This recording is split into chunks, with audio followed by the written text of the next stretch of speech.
by Uliana Malashenko and James Rosen was U.S. citizen Brent Renaud, who was killed March 13, 2022, by Russian troops at a checkpoint near the Ukrainian capital of Kyiv, an American intelligence operative. No, that is not true.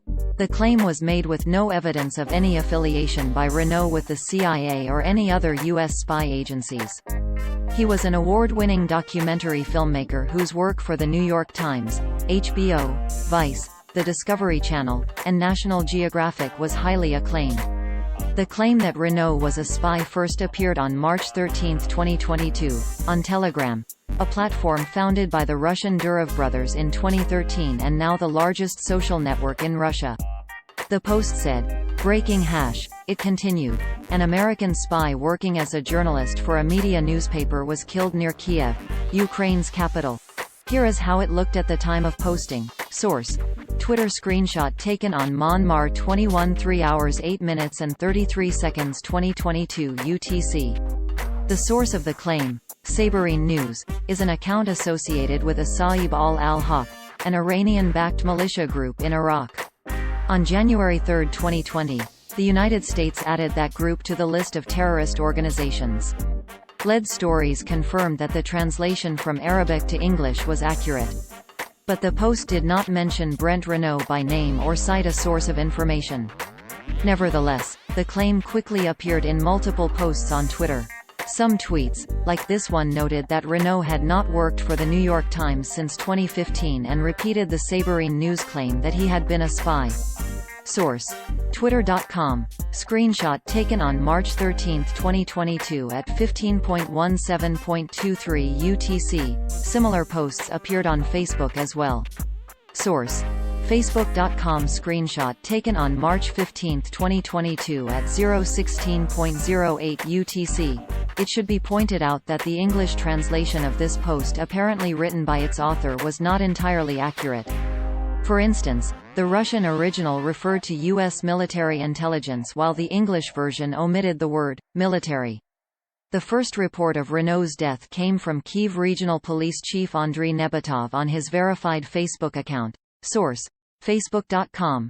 Screenshot taken on March 19, 2022 at 21:45.02 UTC.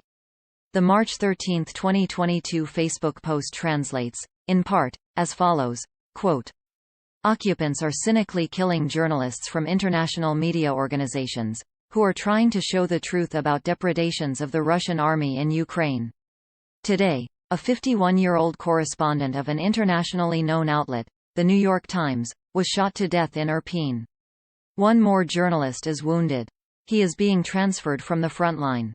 The journalistic profession obviously involves risks, but U.S. citizen Brent Renaud lost his life in an attempt to highlight the insidiousness, cruelty, and ruthlessness of the aggressor." End quote. Though it does not identify him as a spy, the police post was not entirely accurate.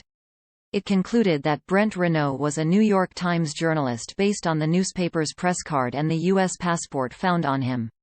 The New York Times responded with a statement mentioned in a March 13, 2022, article confirming that Brent Renaud worked for the company back in 2015, but not at the time of his death.